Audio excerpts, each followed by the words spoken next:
So good morning, guys. Brian, the old Piedmont gardener, back with you again. We're out here in the backyard. About 6:30 in the morning. We've got up and got us some coffee. Getting ready to start the day. Chickens are pecking around. We've been letting them out a little bit. Hadn't had no predator problems, but anyway, let's get right down to it. I have a new project that I've started, and I hadn't been filming. I'll be honest with you, it's the first time I've ever done it, and you know, there's people out there that's a lot better than I am at the processes that it's taken to do this project. So I thought I'd leave it to the experts, but as I began to do research, I realized that, well, there just ain't a whole lot of information out there on this.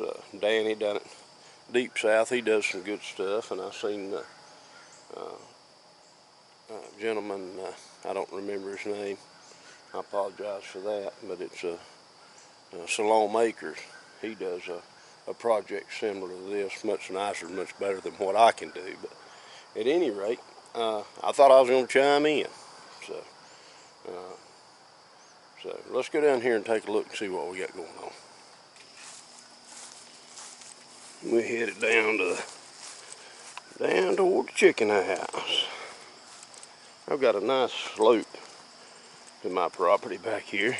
Of course, we're in the Piedmont of North Carolina, so that's not an unusual thing. But at any rate, there's the chicken house, and we've got the door open. Like I said, we've been letting them run a little bit. Hadn't had no predator issues here lately, and so they like to get out and stretch your legs and find a bug or two.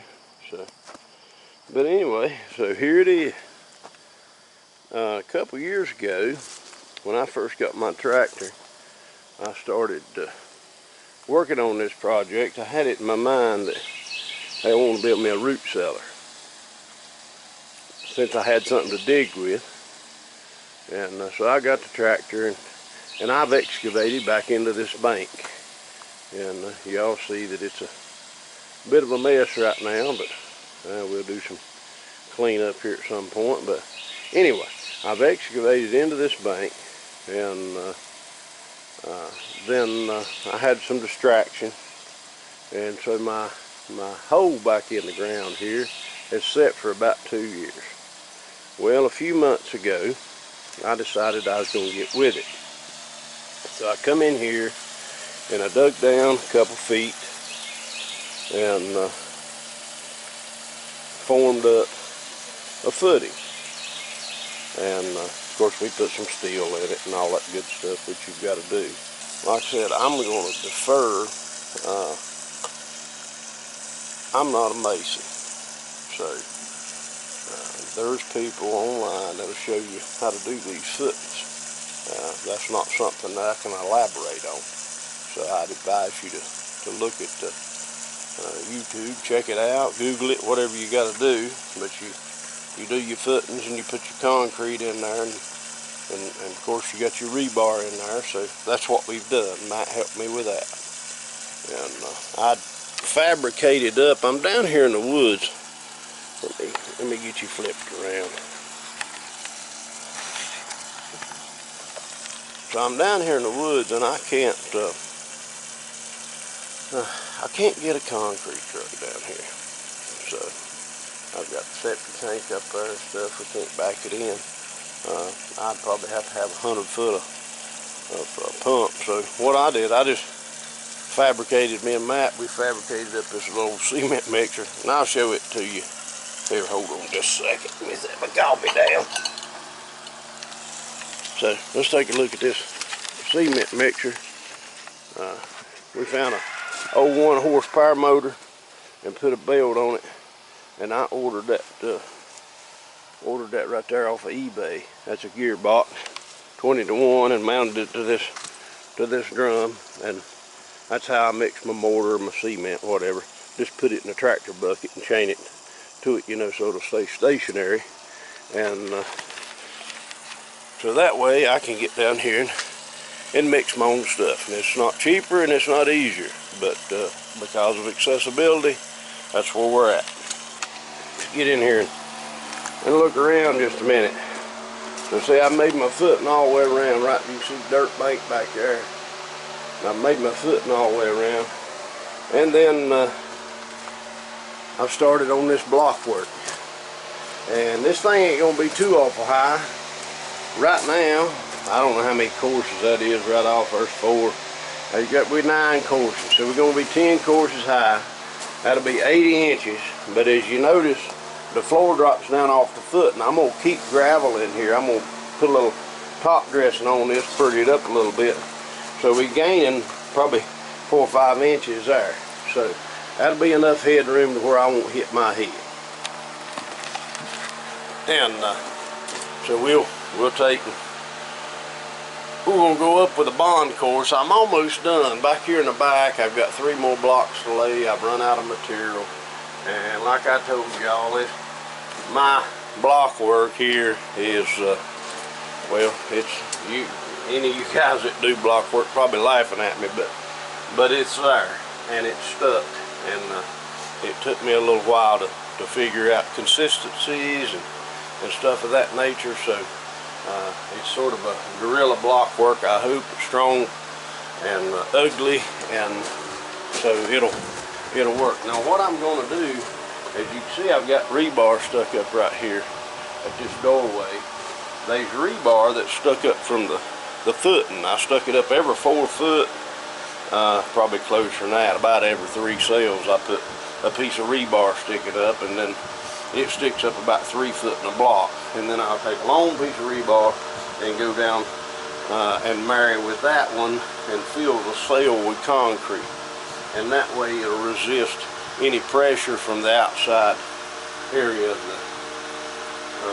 the dirt pushing in on it when we backfill. So with that being said, that's what we're into, and I'm gonna continue to bring y'all along and involve you in the process. Like I said, y'all can laugh at me or whatever you want to do, because everything that I'm doing here, this is the first time I've ever done it, and we're just trying to make it happen. This is going to be a wonderful place to store vegetables.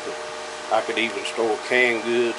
I may even try to grow some mushrooms in here. But so we're gonna keep working on it. So I'm getting ready to go to the supply house, probably up the Lowe's. We're gonna get some more material and get back started on this thing. I've got an interesting idea. What I'm going to do once I get up to the height that I want, I think on the top I'm going to use L blocks, and they use them a lot in garage foundations where they pour the concrete into them, but I'm not going to use them for that purpose. Let me show you over here, and you could use